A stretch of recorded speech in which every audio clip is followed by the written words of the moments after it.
Assalamualaikum, apa khabar semua? Bertemu kita sekali lagi di kelas sejarah tahun 4 bersama Cikgu Syariza. Hari ini, Cikgu akan terangkan tentang konsep ruang dan masa. Sejarawan menggunakan urutan masa untuk mengkaji peristiwa sejarah yang telah berlaku. Setiap peristiwa yang berlaku disusun mengikut urutan masa untuk membolehkan kita mudah faham tentang sesuatu peristiwa sejarah. Setiap peristiwa yang berlaku akan disusun dari mula ia berlaku sehinggalah tamat. Urutan masa dikenali sebagai kronologi. Kronologi bermaksud rentetan peristiwa yang berlaku mengikut urutan masa.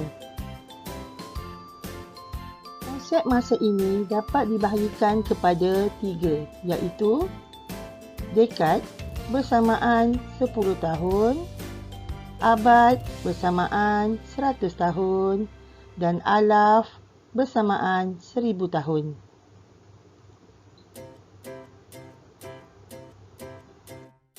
Sejarawan juga menggunakan pembahagian kepada 2 zaman, iaitu zaman sebelum Masihi bermaksud zaman sebelum kelahiran Nabi Isa dan zaman Masihi bermaksud zaman selepas kelahiran Nabi Isa. Bagi memudahkan kita memahami turutan peristiwa, sejarawan telah menggunakan garis masa untuk menceritakan tentang peristiwa sejarah. Merujuk kepada raja garis masa ini, kita dapat lihat zaman Masihi dan zaman sebelum Masihi.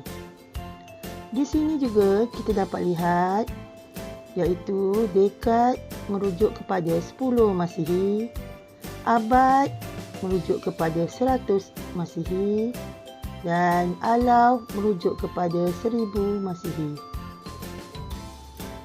Okey murid-murid, kita sekarang berada di tahun 2021 dan cikgu nak tanya, kita sekarang berada di alaf yang keberapa? Okay, fikirkan jawapannya ya. Sekarang kita lihat contoh kronologi peristiwa sekolah saya. Pada bulan Januari, persekolahan bermula. Februari, hari sukan sekolah. April, hari kantin. Ogos, sambutan hari kemerdekaan. Dan Oktober, hari anugerah cemerlang. Kronologi ini boleh disusun berdasarkan bulan atau tarikh atau tahun. Kita lihat contoh seterusnya. Ini merupakan peristiwa penting kepada negara kita. Kronologi peristiwa ke arah kemerdekaan Persekutuan Tanah Melayu. Pada 18 Januari 1956, Tunku Abdul Rahman mengetuai rombongan merundingkan kemerdekaan Persekutuan Tanah Melayu di London. Seterusnya, pada 8 Februari 1957, Perjanjian Merdeka telah dimeterai dengan menetapkan tarikh 31 Ogos 1957 sebagai tarikh kemerdekaan Persekutuan Tanah Melayu dan akhirnya pada 31 Ogos 1957, pengistirahan kemerdekaan oleh Tunku Abdul Rahman di Stadium Merdeka Kuala Lumpur.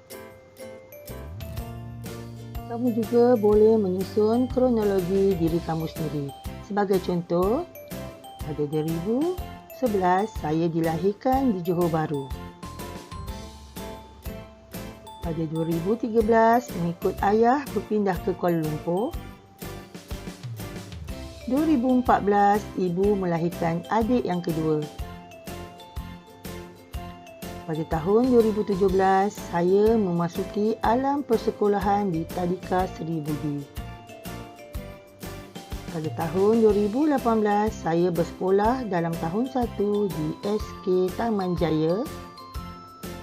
Pada tahun 2019 saya mendapat tempat dalam acara larian. Dan seterusnya, pada tahun 2020, saya mendapat anugerah murid cemerlang. Kamu boleh susun kronologi diri kamu mengikut tahun bermula kamu lahir sehinggalah sekarang. Itu saja untuk pelajaran hari ini. Terima kasih dan jumpa lagi.